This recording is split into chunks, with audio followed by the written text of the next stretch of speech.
makes you feel like you're 3 foot tall. When it's just you, well, times can be tough. When there's no one there to catch or fall. 3 foot tall. Like you're 3 foot tall. 3 foot tall. Alright guys, we're going to talk about loadouts. Now keep in mind your mileage may vary. Depending on your game modes that you play, your play styles, things like that, you may have different opinions than I do, but I will talk about some of the things that I like and the things that I don't like, and hopefully give you a general idea on what people are running and the different types of guns that you can run. Alright, so one thing I do want to show you guys is what the competitive play loadouts look like. You're going to get 15 supply points here, but your guns cost different. So your Mark 14 is 7, your M4 is 7, your L85A2 is 6, the G3A3 is 6, the G36K is 6, the M16 is 5, and your Mark 17 is 4. So this can be a deciding factor, as well as the fact that 4 people get assaulter and there's 5 on a team. So you're going to either get flanker or sharpshooter as one of your choices as well. And the flanker is the shotgun, the MP7, and the Mark 18. Whereas your sharpshooter is your bolt-action sniper rifle only. And then the Insurgents is pretty much the same. It's just the AK versions of the guns. You get the SVD, the AK-74. You still get the M16. You get the FAL, the AKM, the Alpha AK, and the SKS here. As far as the flankers go, you still get the shotgun, the Uzi, the AKS-74U. Your sharpshooter is going to be the Mosin Nagant on the Insurgent side, and with no other options. Alright, as far as the commander classes go, there's going to be basically 3 options when playing security: the G36, the G3A3, and the M4A1. All assault rifles are pretty much 2-shot kills. The G3A3 is the exception here, as it's more of a semi-auto sniper rifle. It can kill in 1 shot depending on range and opponent's armor. So you're going to see people use this as like a mid-range sniper rifle. It does shoot full auto, but it also has a lower magazine capacity than the M4A1. It has a slower fire rate and a little bit higher recoil, but the recoil is highly manageable because of the slow fire rate. You can actually fire this gun, I would say, as fast as the full auto mode just by single tapping if you're a moderately quick clicker. So a lot of times you don't even have to run this weapon in full auto. You can just single tap if you are comfortable doing that. The M4A1 and the G36K are pretty similar. Now the G36K is going to save you 1 supply point. You will see people pick this up in competitive play just because of that reason.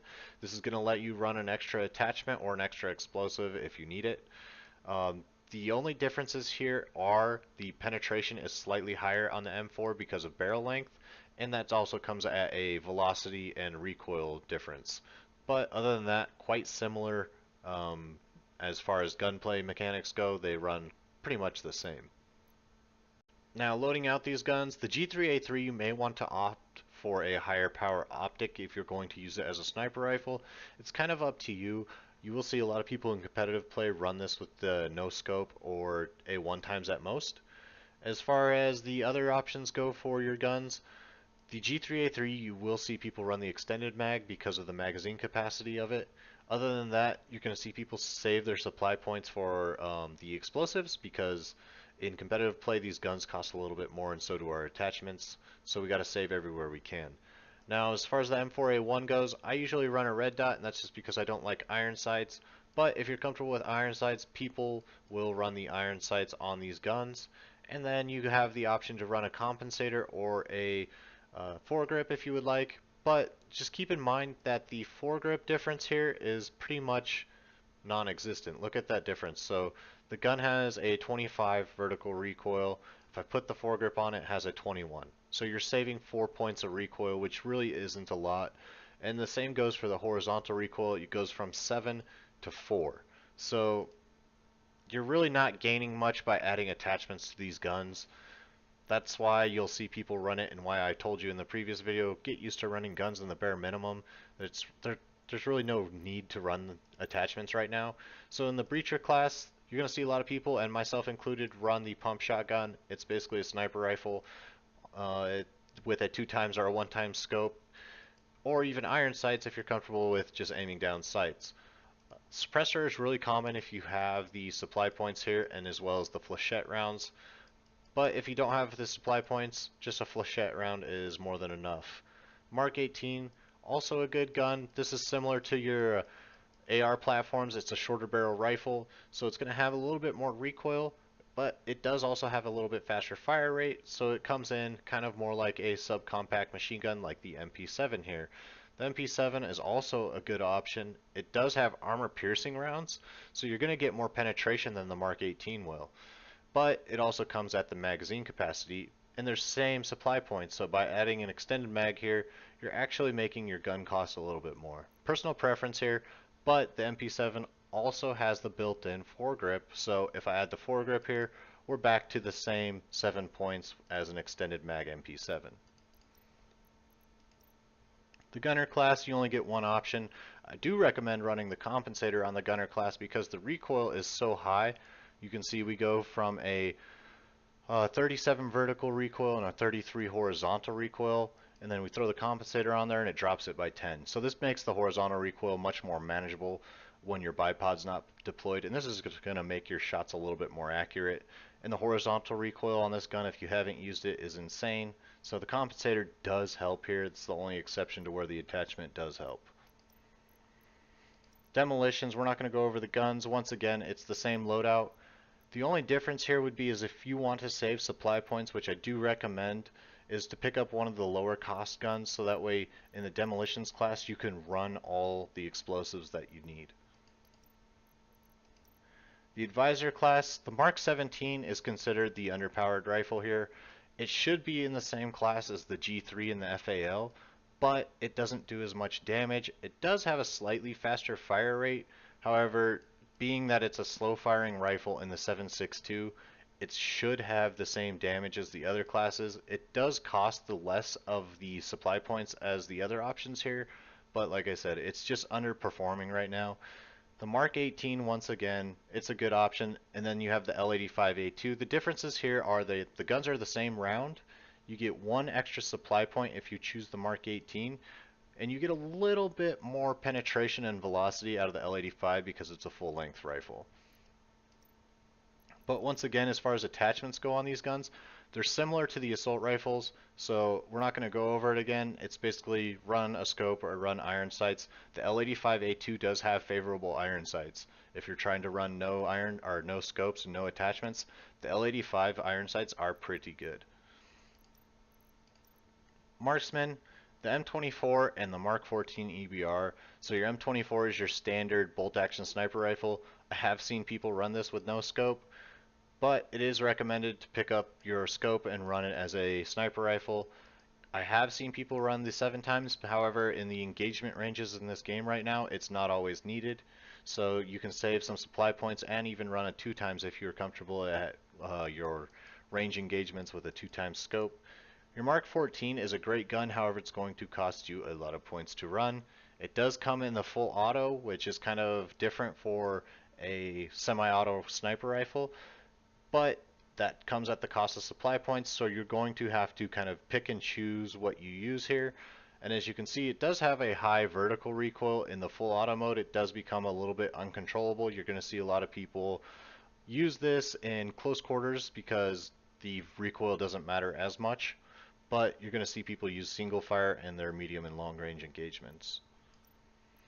Switching over to the insurgent side, it's all pretty much the same, just different weapons platforms. My gun of choice here is the AKM, but the FAL is also a strong second for me. The reason why I picked the AKM over the AK-74 here is just because of two reasons. One, the AK-74 has a smaller caliber round. I do like the larger caliber rifles. The damage models just seem to be slightly favorable of the 7.62 right now. And the AK-74 does have that extra supply point cost, so I feel like I can run the weapon that I am comfortable with running and the weapon that I prefer to run at a lower supply point cost, so why not? This can let me run a OKP7 if I want and run a foregrip or an extended mag and not have to worry about my supply points as much. Now the FAL, this is similar to the G3, slightly better performing than the G3, and once again you're going to want to run this with a bare minimum of an extended mag, and depending on how you're using this gun you may want a 2 times, a 4 times, or even a 1 times red dot. The breacher class, once again you're going to get the sniper rifle shotgun. These things are insanely strong right now, even all the way up to mid and longer range engagements. Your Uzi and your AK-74U, you're not going to see too many people run either one of these over the shotgun. However, that's kind of personal preference. The Uzi is a 9mm and the AK-74U is a 5.45. So you're going to have slightly higher caliber rounds and a little bit more penetration with the AKS. And the Uzi is just going to have that slightly more controllable recoil. Otherwise, they perform somewhat similarly. You do have 5 extra rounds with the AK-74U, so if you want to make them the same gun, you're going to run the extended mag. It's going to cost you 1 point, and then both guns cost 4. Gunner, same thing as security side. Highly recommend picking up the compensator here. It's one of the few things that does make a difference in this game as far as attachments go. It goes from 35 horizontal recoil down to 24, and then pick up your optic of choice. Demolitions, same as the other side. Once again, save points where you can so that way you can run all the explosives that you can. This will just get full usage out of this class. If you're not running explosives, then there's no point in picking the demolitions class. The advisor class. So this is where things get a little bit interesting. However, you're not going to see too many people run the first 2 guns just because they're slightly underpowered compared to the other 2. For 4 points, you can still run the Alpha AK, which is basically an AKM on steroids. And then you get the SVD, which is basically an SKS on steroids, right? So you get the semi-auto sniper rifle out of the SVD. It's really strong right now. 1-shot kills in most of the cases, 2 at the most. You're going to see people pick up some scopes here just because it is a sniper rifle. You're going to run it as a medium gauge range engagement gun. And I have seen people pick up the extended mag here just because it's only a 10 round capacity, so this will get you 5 extra rounds for the slight point of 1 cost.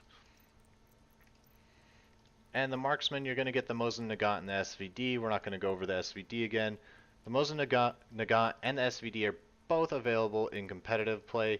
The Nagant is the only marksman rifle in competitive play, right? So if you're going to play the marksman specific class, you're going to choose the Mosin Nagant. Get used to this weapon. You're going to see a lot of people play it with a 4 times. 7 times is optional, but the engagement range of the 7 times in most maps is slightly limited. There's only a few spots where you need the 7 times, but when you do need it, 7 times is a fine option. It is the same supply point as a 4 times, so if you're comfortable with using it, then that's fine. Alright, so that's it for the guns and classes. So as you can see, I kind of prefer running the assault rifles and the medium range sniper rifles, the FAL, the G3A3, things like that. But as far as other options go, you do have the shotguns and the subcompact machine guns. Everything is deadly right now, so don't be afraid to run the gun that you would like. I just highly recommend, in most cases, avoiding running the attachments because the gains that you get are pretty much minimal. So unless you have the extra supply points, don't worry about your attachments. Worry about running your explosives. The explosives are highly effective in this game. You can zone out enemies with a Molotov or an incendiary grenade, and you can also do the same with a frag grenade. If you throw a frag at, say, objective B, everybody rushes B, you throw a frag at the enemy's entrance to B, they're going to either die trying to get through the frag grenade, or they're going to have to sit there and wait, which gives you the advantage of being on point and in position first. Smoke, also highly effective in this game. You can use it to find positions of enemies because if they do not have a gas mask or they don't get it on quick enough, they are going to cough, and you can use that as a pinpoint for their location, especially if somebody's laying prone. So the smoke can be useful in a lot of cases.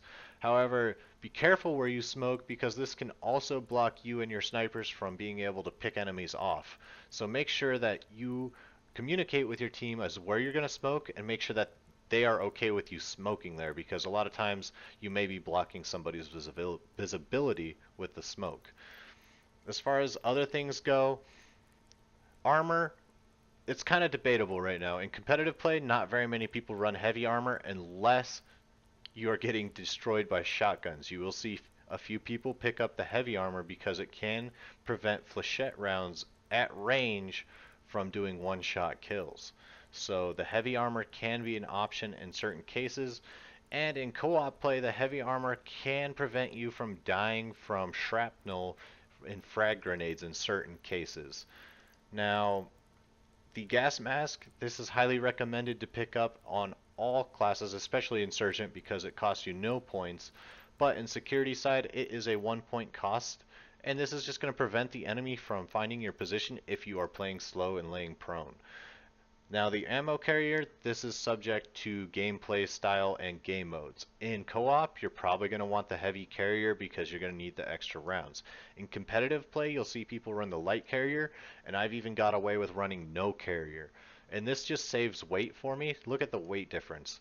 So when I run no carrier, I'm 30% or versus 68%, right? So I'm almost half the weight as my opponent or my other teammates running a light carrier. And that just makes me that much faster to getting to choke points and getting around corners before the enemy does.